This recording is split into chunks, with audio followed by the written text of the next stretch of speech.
Hello friends, welcome to my channel Best Knowledge. Today's my topic lab diagnosis के बारे में हम discuss करेंगे कि लैब डायग्नोसिस क्या होता है, उसकी पूरी डिटेल करेंगे।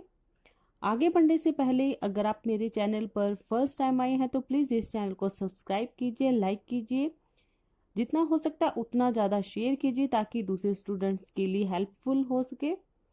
और लेट्स स्टार्ट।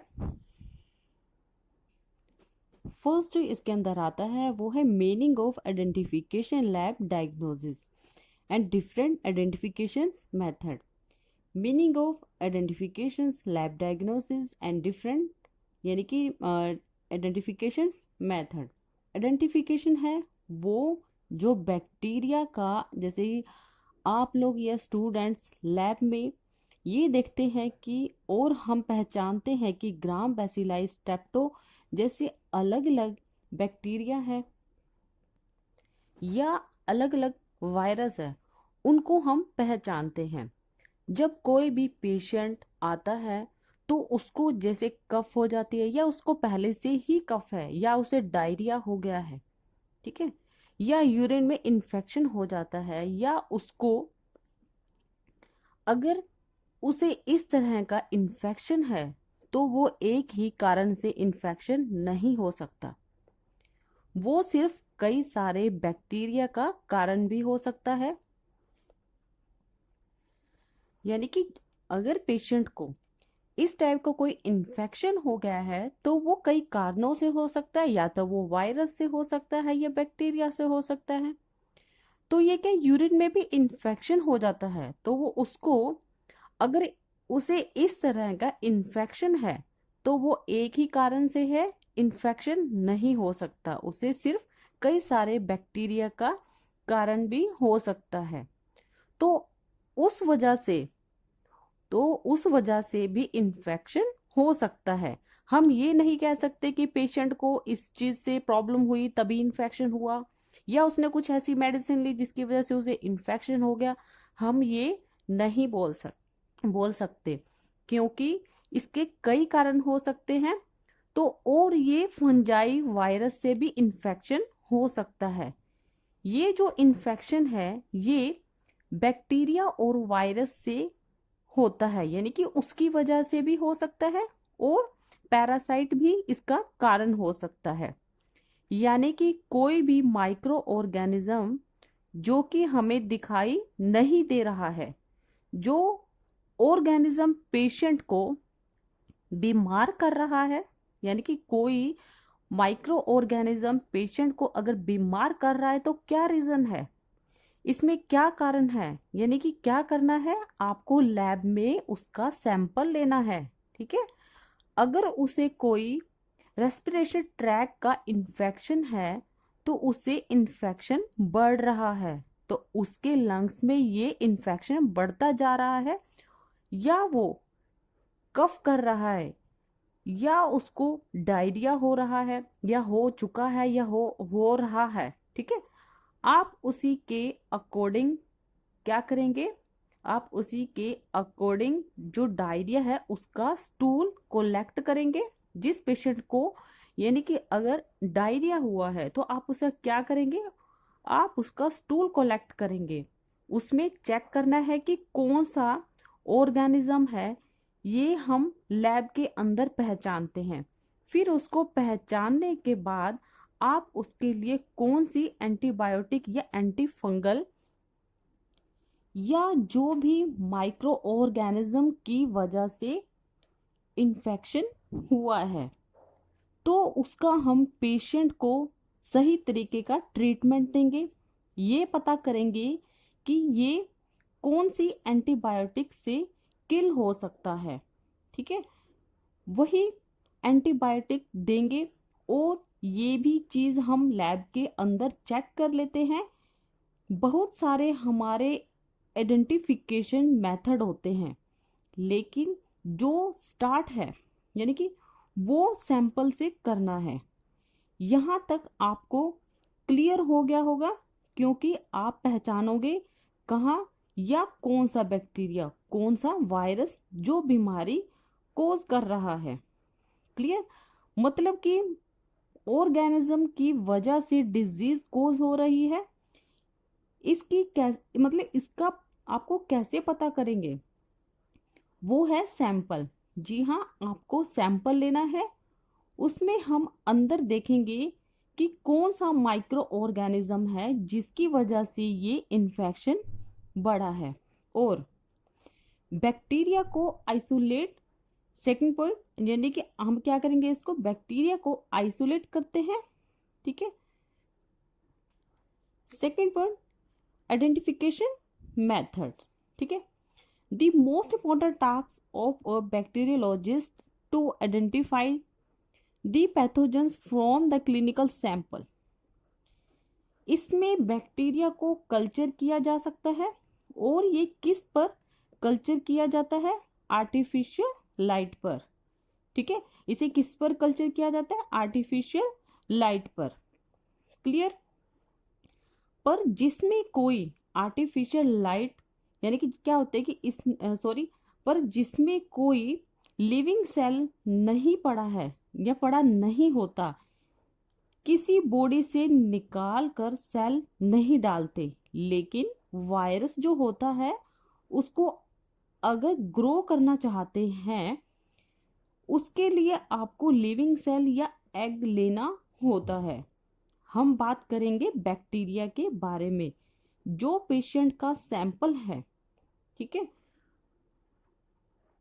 उसको मान के चलें कि उसके अंदर आपका बैक्टीरिया है। जो इंपॉर्टेंट टास्क होता है बैक्टीरियोलॉजिस्ट का, बैक्टीरियोलॉजिस्ट यही होता है, वो किस तरह पहचाने की या पैथोजन है, और वो कौन सा बैक्टीरिया है जो डिजीज कोज किया है। क्लिनिकल सैंपल के अंदर हम इसे चेक करते हैं। नेक्स्ट है इसमें, so that appropriate treatment can be instituted. अब इसमें क्या होगा? Isolation in pure form.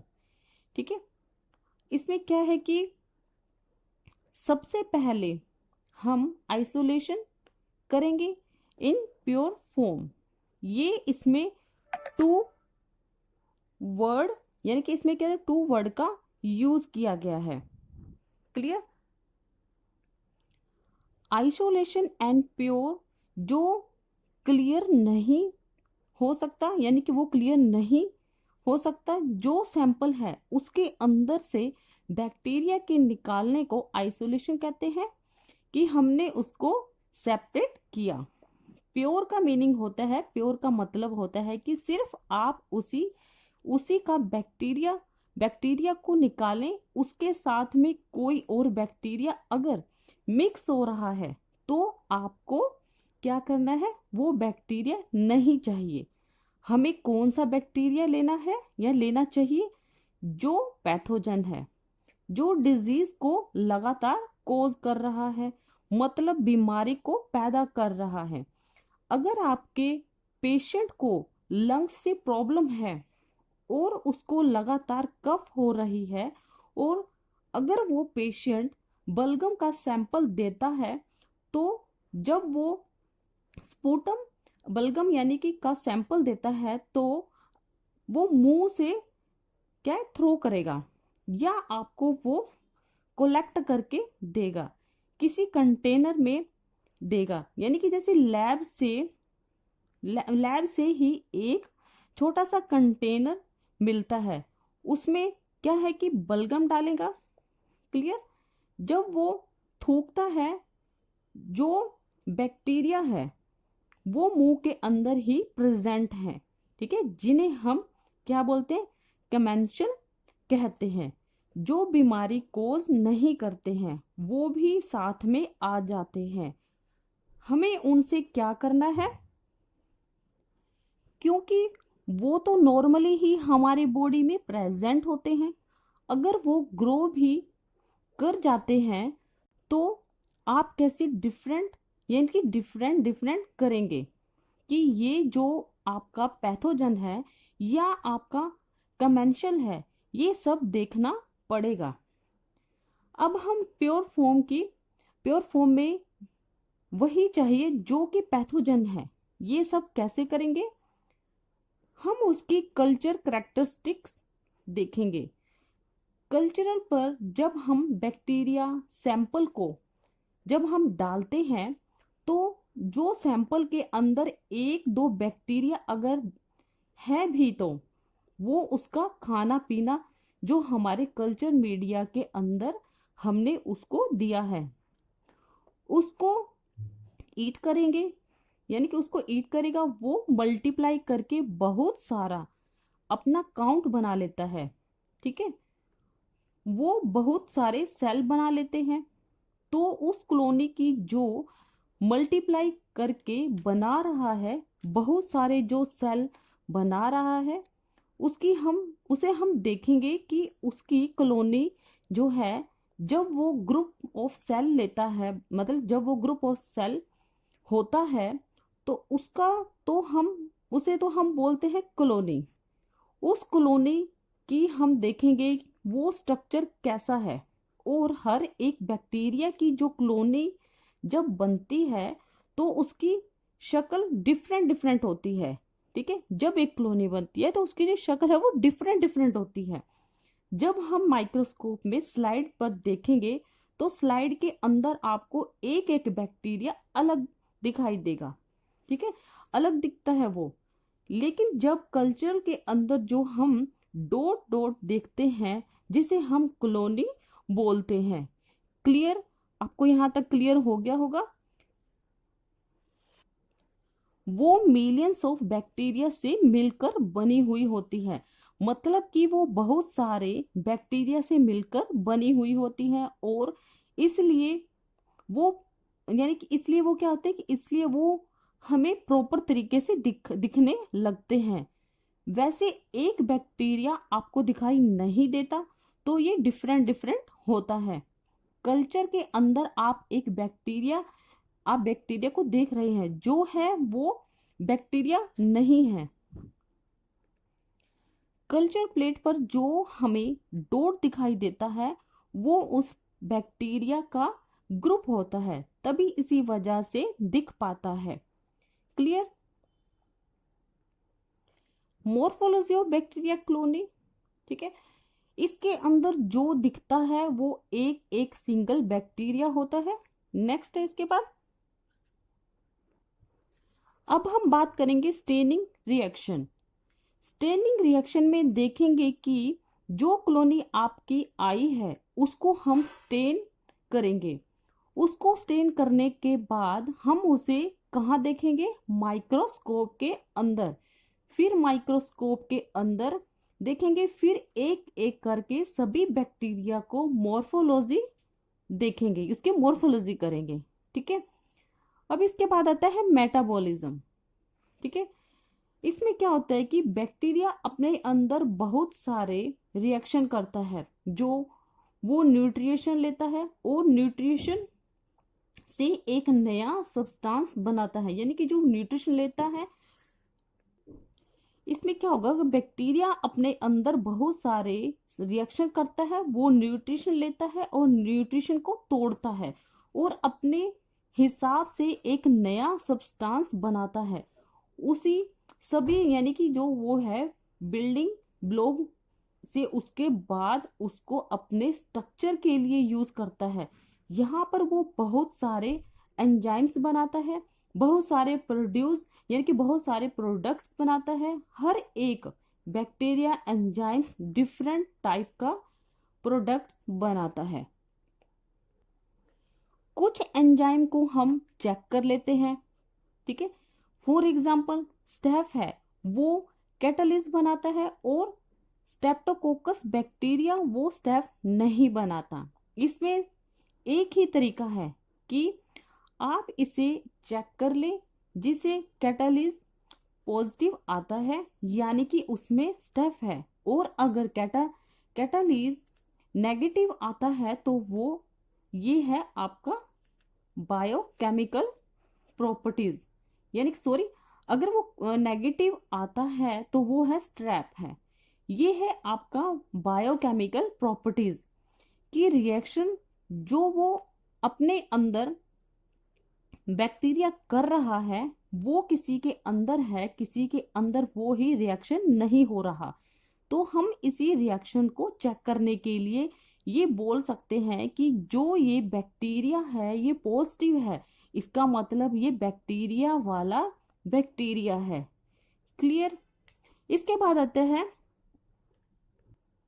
सीरियोलॉजी। मतलब होता है कि आपका ब्लड है उसके अंदर जो लिक्विड पार्ट होता है उसको हम सीरम बोलते हैं। जो ब्लड के इंटरनली में फ्लूइड पोर्शन है उसमें से आपको प्रोटीन का जो पार्ट है उसे आप निकाल देते हैं तो वो बनता है सीरम। तो उसको हमें क्या मिलता है, उससे हमें क्या मिलता है, एंटीबॉडीज मिलती है। जैसे ही बैक्टीरिया अंदर घुसता है वो बॉडी के अंदर टूट फूट जाता है, यानी कि वो टूट फूट जाता है जब बैक्टीरिया अंदर जाता है तो।